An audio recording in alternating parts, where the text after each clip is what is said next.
नमस्कार, राम राम साहब। मैं नरेश कुमार और आप देख रहे हैं DPK news channel. DPK news channel की टीम आज पहुंची है हनुमानगढ़ जिले की पंचायत समिति रावतसर में, जहां पल्लू ब्राह्मणी माता का मंदिर भी है। आज बात करेंगे रावतसर पंचायत समिति की। रावतसर पंचायत समिति में प्रधान का चुनाव सरस्वती देवी ने विजेता हुई और प्रधान चुनी गई है, जहां उनके पति धर्मपाल जी सियाग है हमारे साथ। उनसे जानेंगे क्या क्या विकास के मुद्दे थे और किन किन विकास के मुद्दों पर जो चुने चुके हैं और क्या क्या विकास के मुद्दे रहेंगे। तो सर, पहले तो आपका पूरी परिचय। मेरा नाम धर्मपाल सियाग है और इस चुनाव के अंदर मेरी धर्मपत्नी सरस्वती सियाग प्रधान पद के ऊपर विजयी हुई है। और मैं स्वयं 1995 में गांव का सरपंच बना और 2005 में मेरी धर्मपत्नी भी गांव की सरपंच बनी। हमने सरपंच पद पर रहते हुए काफ़ी विकास के काम करवाए, केवल पंचायत में। बाकी इलाके के अंदर, पूरे इलाके में हमारे रिलेशन, संपर्क, रसूख, ताल्लुकात हमेशा बरकरार रहे। और यहाँ के निहाल चंद जी 1996 में पहली बार जब पंचायत समिति मेंबर का चुनाव लड़े थे, तो मैं भी पंचायत समिति मेंबर का चुनाव लड़ा था। 95 के अंदर निहाल चंद जी चुनाव लड़े भाजपा से और मैं भी भाजपा के पंचायत समिति मेंबर से चुनाव लड़ा। उस टाइम से एमपी साहब के साथ बिल्कुल पारिवारिक संपर्क है। और यहाँ हमारे जो विधायक है धर्मेंद्र जी मोची और अभिषेक जी मटोरिया, उनके साथ ही लंबे टाइम पीरियड से 88 में ग्रेजुएशन करने के बाद केवल राजनीति में सेवा के लिए आए थे और सेवा भावना जैसे हम कंटिन्यू इस काम में लगे हुए हैं। भारतीय जनता पार्टी परिवार के अंदर भी मैंने संगठन में बड़े लंबे टाइम पीरियड काम किए हैं। 1995 से लेकर आज तक जिले के अंदर मेरे पास कोई न कोई जिम्मेदारी रही है। मैं भारतीय जनता पार्टी का जिले का 3 बार जिला मंत्री और 1 बार जिला उपाध्यक्ष और वर्तमान में राजस्थान प्रदेश के अंदर मैं प्रदेश प्रतिनिधि के रूप में सेवारत हूँ। सर, मैं जानना चाहूँगा, हनुमानगढ़ जिले की पंचायत समिति रावतसर में आप प्रधान, आपकी पत्नी प्रधान है। इस क्षेत्र की क्या क्या समस्या है, मूलभूत समस्या क्या क्या है और मूलभूत आवश्यकता क्या क्या है? मूलभूत समस्याएं तो अनेक का साहब। मैं मेरी पंचायत समिति के लोकल पल्लू पे आता हूँ एक बार, जहाँ पर आज CSC सम्मानीय राजेंद्र सिंह जी राठौड़, जो पिछली विगत सरकार के चिकित्सा मंत्री थे, उन्होंने CSC PSC को CSC में डिक्लेरेशन करवा करके एक भव्य इमारत करीब 5 करोड़ रुपए की बना के छोड़ दी। आज उस पर डॉक्टर नहीं है, पुराने वाली बिल्डिंग के अंदर स्टाफ बैठा है।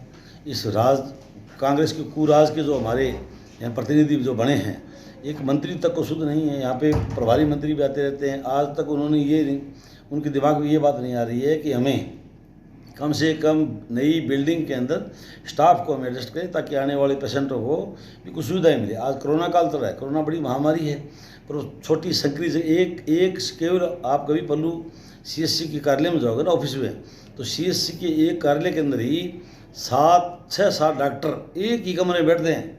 बल्कि नई बिल्डिंग के अंदर जो 5 करोड़ की बिल्डिंग बनी है, अनेकों कमरे बने हुए हैं, प्रत्येक डॉक्टर का चैम्बर है, तो उसमें इनको शिफ्ट करने का भी मौका नहीं मिल रहा है। काम करने की सोच ही नहीं है। MLA को लोगों ने पब्लिक के बीच में रह करके प्रशासन के साथ जुड़ करके काम करने के लिए चुना था। ये पता नहीं कौन से होटलों में जैसलमेर जयपुर घूमते हैं, हवाई यात्राएँ करते हैं। इनको यहाँ प्रदेश की जनता से या लोकल अपनी विधानसभा क्षेत्र की जनता से कोई 1% कोई उम्मीद नहीं है, किसी प्रकार सरोकार नहीं है। हमारे अब पेयजल को ले तो पेयजल के लिए भी जो भाजपा सरकार के अंदर जिन कामों को स्टार्ट किया था, घर घर तक कनेक्शन, तो आज बिसरा से गाँव के अंदर तो बीजेपी सरकार में टेंडर हो गया था, उसके बाद सारा काम ठप पड़ा है। 3000 से अधिक की आबादी वाले जो गाँव जिनमें घर घर कनेक्शन हो जाना चाहिए थे, आज तक ये डिपार्टमेंट वो टेंडर ही नहीं निकाल पाए। तो अभी काम कब होगा कब नहीं होगा। रही बात सिंचाई की जो हमारे इलाके की गंगा थी, सुई ब्रांच योजना भारतीय जनता पार्टी सरकार के अंदर करीब 35 किलोमीटर काम हो चुका था, 65 किलोमीटर लंबी वो बननी है। आज हकीकत तो ये है कि 35 किलोमीटर भाजपा में जो बंद हुआ था आज तक बंद नहीं पड़ा है। अब ये लोग कतई सुध नहीं ले रहे हैं। भारतीय जनता पार्टी सरकार के अंदर बड़े आंदोलन करवाते हैं, किसानों को गुमराह करते हैं, किसानों को पुलिस से MP टवाते भी हैं, गोलियां भी मरवाते हैं। तो आज वो सरकार कहाँ चली गई? सरकार नाम की चीज़ नहीं है। ईमानदारी की बात है, राजस्थान प्रदेश पूरे ऑल ओवर इंडिया का एक ऐसा स्टेट बन गया। सर मैं एक ही बात काटना चाहूँगा। आपके सांसद, नागौर के सांसद हनुमान बेनीवाल भी आपके ही गठबंधन के साथ चले थे, वो भी आपका विरोध कर रहे हैं, वो उस पर आप क्या कहना चाहेंगे? हनुमान जी बेनीवाल अपने व्यक्तिगत विचारधारा के वो धनी है। आज तक मैं उनको मैच्योर राजनीति नहीं कह सकता। राजनीतिक दल बनाना और अपने आप को अगर हेड ऑफ द डिपार्टमेंट मानना, वो उनकी व्यक्तिगत सोच है। प्रदेश की जनता उनको नहीं स्वीकार करेगी। हाँ, मैं मानता हूँ कि लोकल या नागौर के अंदर या नागौर के आसपास के 1-2 विधानसभा की उनकी आइडेंटिटी है, पहचान है। उन्होंने तो जहाँ तक भी कह दिया कि बाड़मेर में हमारे साथ संगठन में रहते हुए उन्होंने सरकार बनाई थी और आज हमें अमित शाह और सतीश जी पूनिया हमें बाहर कह रहे हैं निकल जाए, इस्तीफा दे दे। तो वो जो बार बार धमकियाँ दे रही हैं भारतीय जनता पार्टी की किसी भी, बाकी ये मेरे लेवल की बात नहीं है, पर मैं आज प्रदेश के अंदर भाजपा के एक कार्यकर्ता के नाते मैं बता रहा हूँ, भारतीय जनता पार्टी के सिंगल कार्यकर्ता ने ये बात नहीं की। जब धमकियों के अंबार शुरू कर दिए तो निश्चित रूप से भारतीय जनता पार्टी के कार्यकर्ता भी स्वाभिमानी है, कोई ना कोई तो ये बात कहेगा उनको, भाई अगर ऐसा कुछ है, रोज़ धमकियाँ देते हो तो इससे बेटर रहेगा आप जहाँ आपका मन माने वहाँ जाएंगे वो। तो इसमें भारतीय जनता पार्टी का जो सहयोगी दल है, अगर हनुमान जी यहाँ बैठे हैं, अभी उन्होंने अपने जो भारत सरकार के अंदर पेट्रोलियम वगैरह 2-3 समितियों में मेंबर थे, उन्होंने रिजाइन कर दिया, विवेक है उनका।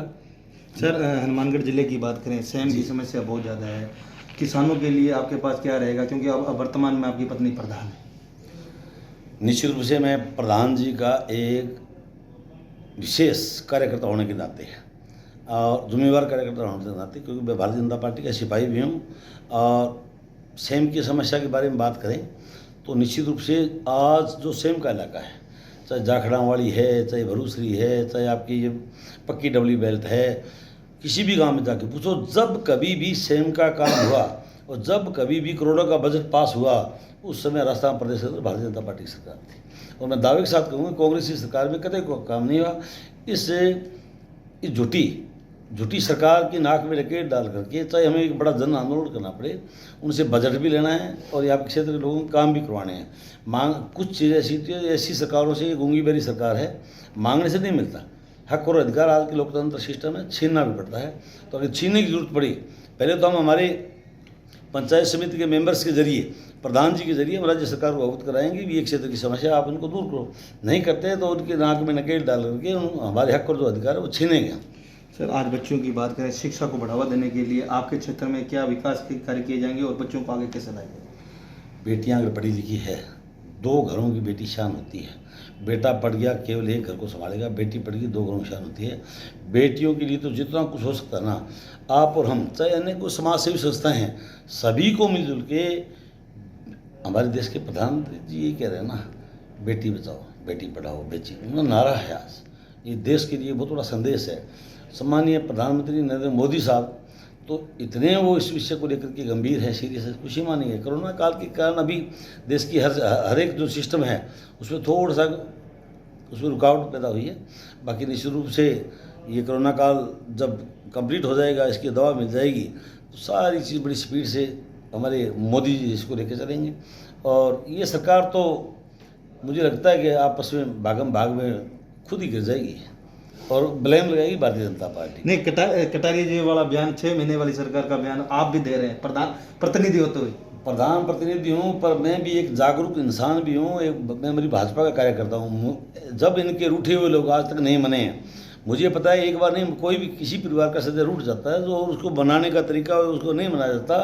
तो निश्चित रूप से आप मान के जरूर पत्रकार जी कि ये बिल्कुल हकीकत है कि रूठे हुए की संख्या बढ़ेगी और अपने कर्मों से, अपने झूठे वायदों से ये सरकार निश्चित रूप से गिरेगी। कोई बड़ी बात नहीं है 2021 में गिर जाएगा।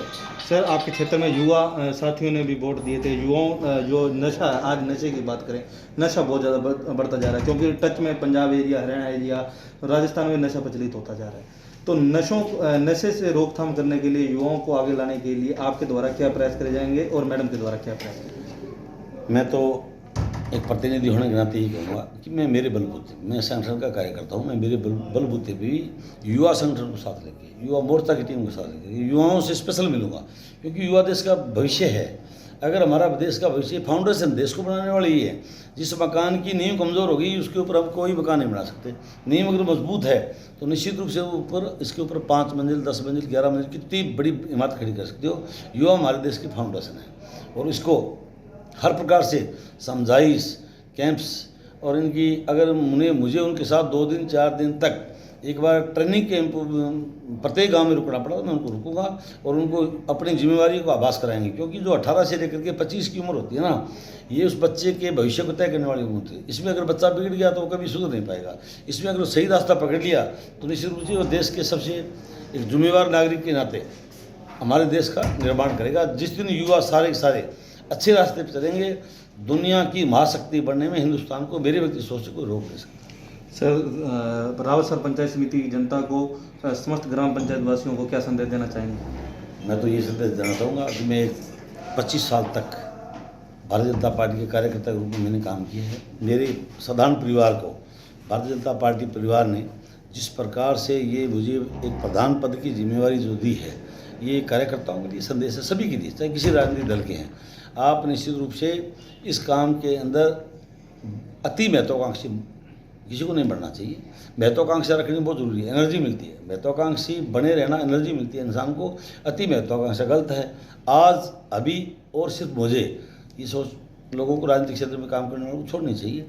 और दूसरी बात मैं तो ये कहूँगा भाई, आज तक जब मैंने दरिया बिछा करके एक कार्यकर्ता के नाते मेरी एज आज अबाउट 55 के आसपास हो गई है, तो आज तक हमने सबका दिल जीतने का काम किया है।